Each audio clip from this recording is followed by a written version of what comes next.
Hi guys, welcome to our channel of Sciences and Mathematics. Today I've made a summary of the basic concepts and characteristics of the carbon atom that we have discussed in various videos. So we are going to look at these aspects or the concepts in a summary form, so that it's going to assist us in understanding other discussions that we have already had in these particular videos. So for that case, without further ado, thank you and welcome. So as we have said that it's of course important for us to discuss these basic concepts and characteristics of a carbon atom, which makes it to be a basic building block of organic compounds. It's important for us to discuss this in summary form, so that in any case we are able to come across one or two concepts that we have discussed or we're going to discuss. It will be easier for us to relate and try to understand the concepts that we're going to discuss. So why is it important for us to also look at the carbon atoms, as we said in our videos? The carbon atom is very important because, as we said, in our day-to-day life, there's a very large percentage of organic compounds that we're going to see or encounter in one way or another, and that naturally, maybe due to the ability of the carbon atom to form bonds with various compounds, we have a very large percentage of the organic compounds, which ranges between 16 to 17 million, compared to the inorganic compounds, which are around 6 or maybe 600,000, which have been discovered or documented. So in that case, it's important for us to look at this very large aspect of our lives, so that it's going to help us in maybe coming up with some of the solutions that we require due to or from our day-to-day needs. So in this case also, we said that it's important for us to look at this because from this we can be able to know how the aspects or the biological aspects or different and useful biological functions occur, or the different molecules that we encounter in biology, like the vitamins, the enzymes, the proteins and lipids, carbohydrates, etc., are able to be manipulated in maybe our bodies to assist us or to assist in body metabolism. So in that case, these ones also form a large part of our day-to-day consumables, like the fuels, pharmaceuticals, etc. So for that case, these concepts are going to assist us in some of the reactions that we're going to encounter, and also in some of the specific rules which have been brought forward, or people scientific community have come up with in identifying or differentiating these compounds. So for that case, we talked about the carbon atom, and we said that the carbon atom consists of two, that's the inner shell and the outer shell, and its electronic configuration is of course 2,4, which means the first shell consists, the one that we're referring as to, the inner shell, consists of 2 electrons, this one and this one, whereas the other one consists of 4 electrons, which we said we refer to as the valence shell. So in that case, carbon is a group 4 compound, which means it has got 4 carbon atoms. So in this case, we say that there is a range of elements. Of course, I'm going to try to refer one concept to another so that we can be able to understand. Carbon lies at this particular point in the periodic table, so at group 4, which means this particular compounds at this section are extreme from this end and this one. And we said that the valence shell is the one that, the number of electrons in the valence shell is the one that dictates the nature of the chemical reaction. So it does that by either losing electrons or gaining electrons in its valence shell. Now, elements at this extreme, which is the left extreme of the periodic table, lose the valence electrons in order to attain stability, or what we call the octet. They attain the octet state by losing the valence electrons, whereas elements at this extreme gain electrons to attain the octet state, or the stability in that case. So in this case, if we look at the carbon is somehow centrally located, which means for it either to lose or gain electrons to attain the octet state, it is rather difficult as compared to bonding with other elements to form covalent compounds, covalently bonded compounds. So in that case, carbon and other compounds which are situated at this particular part of the periodic table prefer to bond covalently with the other compounds instead of either losing or gaining electrons.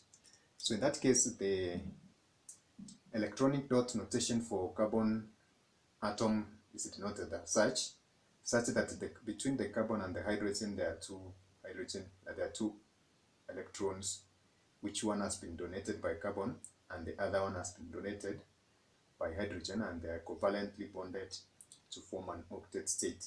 Now for hydrogen, it will form just of course for it to attain stability, it will have two electrons, of course, which means it will share the other electron with the carbon to attain the octet state. We're going to see that some examples like helium attain the octet state. Of course, oct means it's a prefix that refers to 8, but in this case we're going to see that some elements like helium have an octet state in quotes, in a way that when they have two electrons in their just one shell, they are stable. So in that case, they're also included in that aspect of stability.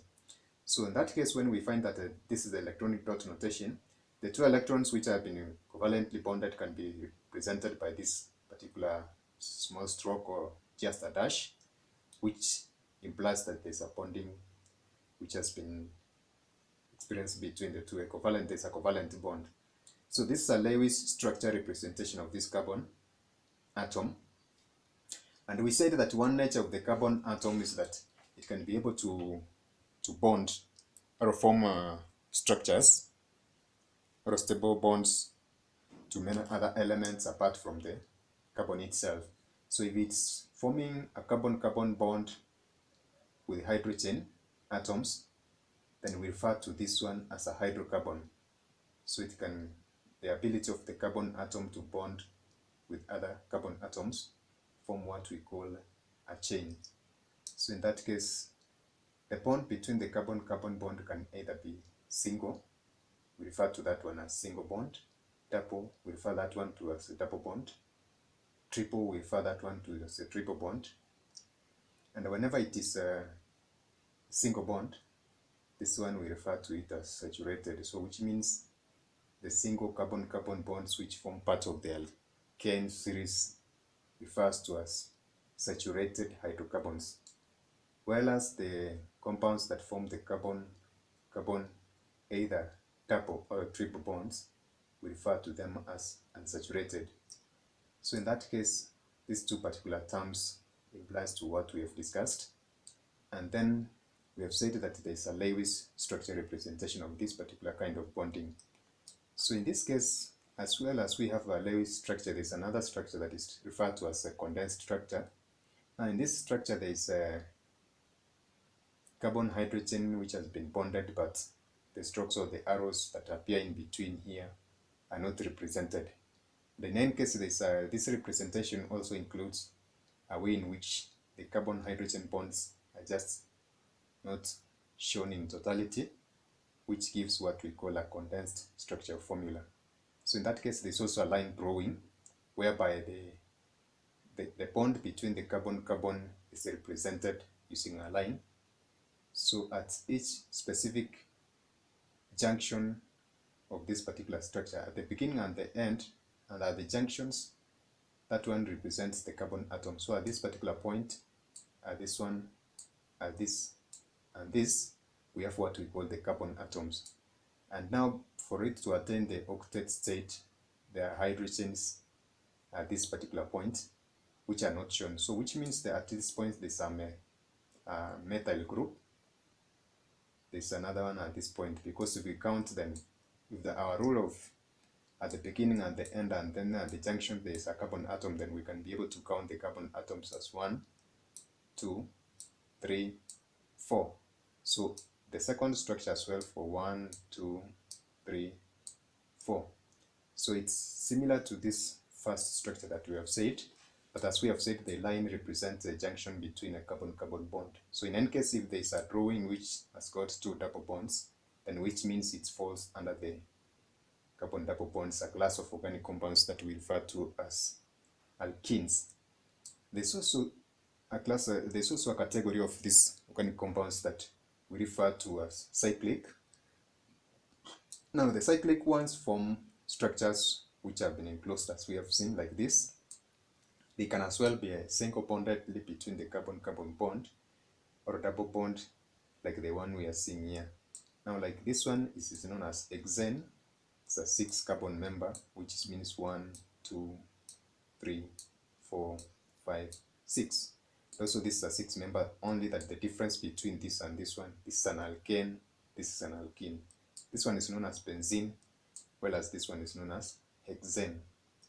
Now the general naming for organic compounds assumes this particular format, whereby at the beginning we have got numbers which locate the substituents in a molecule, and then we have got, it's followed by a prefix which locates the position of substituents in alphabetical order in a molecule, and then it's followed by the stem, which is basically the name of the principal longest chain that we said, of course, in nomenclature, and then there's a suffix that identifies the principal functional groups. So in this case, this is a general format ranging from numbers to suffix that is used to name generally almost all organic compounds, and we are going to see these ones being applied across all the systems of organic nomenclature. So for this one, as we have said, this is a range of organic compounds, the range of elements on the periodic table that specifically takes part in formation of most of the organic compounds. So organic compounds display what we call isomerism, whereby you find that the same structural formula, but the same molecular formula but different structures, as we can see in these specific examples. Now an isomer means that the carbons in these two particular molecules are the same in number, the hydrogens are the same, the oxygens are the same, but their structural formula is different in that we can see, as we have talked about the functional group, this is an alcohol, whereas this one is a different class of organic compound that we call ethers. So in that case, you can see even the names, this is a ethyl alcohol, whereas this is a dimethyl. Di means there are two methyl groups, dimethyl ether. So this is a general formula for a class of organic compounds that we call hydrocarbons. Now hydrocarbons are basically made up of hydrogens and carbons only, excluding these other, of course, elements that we have talked that may be found in organic compounds. So the general formula for alkanes, now these hydrocarbons range from alkanes, alkynes, and alkenes. The general formula for alkanes is a carbon, which of course is formed by this number of hydrogen. Now these expressions that are appearing down here, this one refers to an integer ranging from 1 onwards. So if this one was a single carbon, then which means the hydrogens will be 2 times 1 plus 2, which is 4. So CH4 represents a methyl group that is known as, CH4 represents, of course, a methyl group, or maybe just that's a methyl group, which is known as ethane. So in that case, we've got also another class of organic compound, which is alkenes, that is represented by this specific formula. Now, as we have said that carbon has the ability to bond with other compounds to form different or molecules or elements to form different compounds, there are specific names that we use to some range of organic compounds that bond to form different formations. Now this one we are going just to mention it just in a nutshell, but as we are going to study about the organic configurations and conformational studies, we're going to see that these different names will start to appear. But in any case, if we come across these initials that are preceding our organic naming system, then we can be able to just have a summary of this is what they refer to. So the BRZ, which is a German term for Zusammen. I don't know whether the pronunciation is the same, but as from the name there, this Z refers to as together. Together in a sense that if an organic molecule like the alkenes that we're talking about has got this specific formula. Now this is ethene. If the ethene molecule has specific formula in that this part of the molecule, they are the same groups. Then this one this name will be written starting with the letter Z. So this is Z alkene. Whereas if there are different molecules at these particular points, then its name will start by the letter E. This is antigen, which means across. So this second term means across, whereas the first term, which refers to together, means the molecules are the specific points. So apart from this, there are different names as well that we may encounter referring to this kind of orientation in molecules. Now the first one for Z, it can as well be referred to as cis. So in any case we come across a molecule which has been named using the term cis, you can be able to know that it's referring to this. Or if maybe we come across a molecule that has been given an initial E, then we will just be able to know that its molecules are forming using this across orientation. So that is it for configurations. And then there are different substitutional levels, as we said that the carbon atoms can form bonds with either the carbon or hydrogen to form different molecules. This hydrogen at these particular points can be substituted by other elements, like maybe there's the halogens like fluorine, bromine, chlorine, etc. And other compounds like phosphorus, sulfur, etc. And that one will give them, even oxygen, that one will give them different names. And there's specific names that we use to refer to different substitutional levels in these organic molecules. So if there's a carbon atom that has got, maybe, let's use an example of this first one, or just this particular molecule of methane. So if methane has been substituted by two hydrogens, this one and this, and then as these 2 points, there are 2 carbon atoms like the ones in the middle here, then that one will be known as secondary. So it will be good for us to start with the first one. So let's look at this. There's primary, secondary, tertiary, and then quaternary substitution.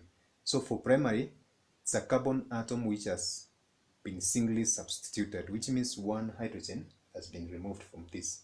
So if it contains 3 hydrogen, then with that one we can call it a primary substitution level. And then if there are 2 hydrogens which have been substituted from the carbon, then we call that one secondary level substitution.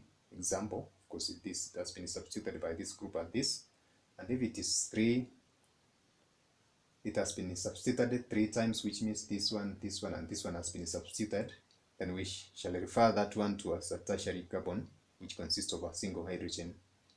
And then if the hydrogen of the carbon have been substituted, then we refer to that one as a quaternary level of substitution, whereby it consists of 0 hydrogen. Now in that case, there's also a different aspect which dictates, of course, the reactions or the behavior of these organic molecules, and this one pertains to their stability. So in that case, we shall, as we go ahead, we shall look at the kind of bonding that is involved in these organic compounds. And specifically for this case, I've just used the 2 examples of covalent and ionic bonding. And in this case, we have said that most of organic compounds display this because looking at their position in the periodic table, they would rather bond covalently with other elements instead of gaining or losing electrons. So in that case, if we look at a molecule of methane, which is formed by a combination of hydrogen and carbon, you can see that the carbon atom has been covalently bonded to 4 hydrogens to form an octet state, which is stable. So for ionic bonding, this is a class of other elements or compounds, other compounds specifically, which consist of a charge. Maybe in solution form, you'll find that their charges are free to move.